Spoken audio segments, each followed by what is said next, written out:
भारत ने S-400 defence system जो है इसे सीमा पर तैनात किया हुआ है, यानी बॉर्डर पर S-400 तैनात है और इसको तैनाती का मकसद यह है कि पाकिस्तान अगर कोई हरकत करने की कोशिश करता है तो यह S-400 आसमान में ही पाकिस्तान के वार को ध्वस्त कर देगा, गिरा देगा। S-400 लगाया भारत ने, वहां S-400 लगाया तो देखिए पाकिस्तान ने जो F-16 अमेरिका से जो फाइटर खरीदे थे F-16 ये सब बॉर्डर के पास थे, इन सबको छिपा दिया है कि कहीं भारत का S-400 उनके F-16 को तबाह ना कर दे।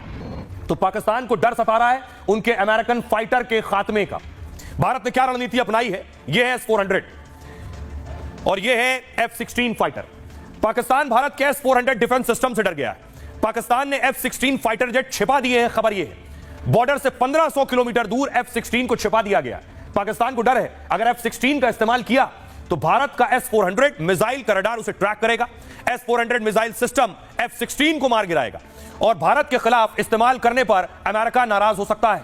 अमेरिका F-16 लड़ाकू विमान शर्त के साथ पाकिस्तान को दिए थे। अमेरिका ने F-16 का इस्तेमाल केवल आतंकवादियों के खिलाफ कर सकते हैं। F-16 की गिनती दुनिया के सबसे भरोसेमंद लड़ाकू विमानों में होती है।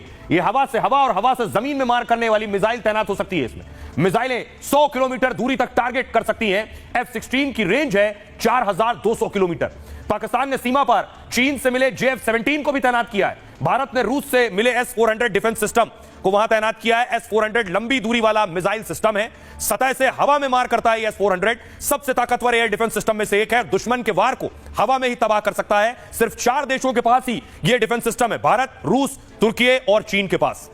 तो यह भारत की ताकत है। दूसरी तरफ पहलगाम जैसा हमला दोबारा ना हो इसकी भी तैयारी कर रहा है, इसलिए बैठकों पर बैठक हुई। आज भी बैठकों का दिन था। प्रधानमंत्री ने 3 से 4 बड़ी बैठकें की। एक बैठक की तस्वीर में यह आपको दिखा रहा हूं, अगली तस्वीर में आपको दिखाऊं। और इस तरह की दूसरी बैठक भी हुई है, कैबिनेट की भी बैठक हुई है। इस बैठक में एक बड़ी तैयारी की गई है। पीएम मोदी ने एक बड़ी टीम बनाई है। देखिए जरा वो टीम क्या करेगी। मोदी सरकार ने एक बड़ा फैसला किया है।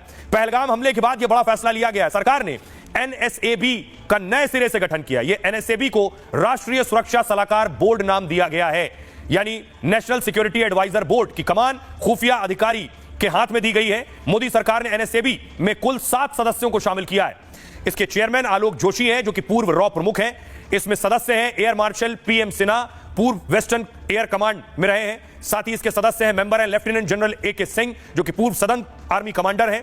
इसके मेंबर हैं रियर एडमिरल मोंटी खन्ना जो कि पूर्व नौसेना अफसर हैं। साथ ही इनके सदस्यों में राजीव रंजन वर्मा पूर्व IPS शामिल हैं और मनमोहन सिंह पूर्व IPS इसके मेंबर हैं। एक और मेंबर B वेंकटेश वर्मा पूर्व IFS के अधिकारी हैं।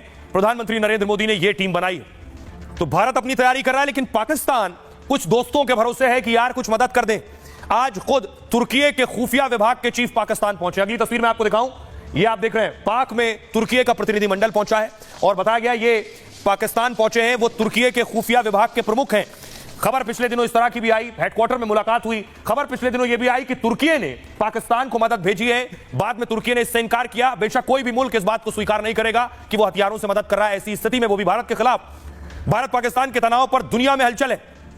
पहलगाम पर भारत कड़े जवाब की तैयारी कर रहा है, तो इससे पाकिस्तान में हलचल तेजी से बढ़ने लगी है। तुर्की का हाई लेवल डेलीगेशन इस्लामाबाद पहुंचा है। इस डेलीगेशन में तुर्की के खुफिया चीफ भी शामिल हैं। उन्होंने पाक के वायुसेना मुख्यालय का दौरा किया।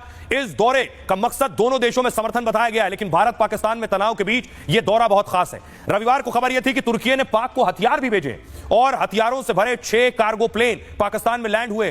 तुर्की ने बायरक्टर ड्रोन, स्मार्ट बम और गाइडेड मिसाइल भेजी है।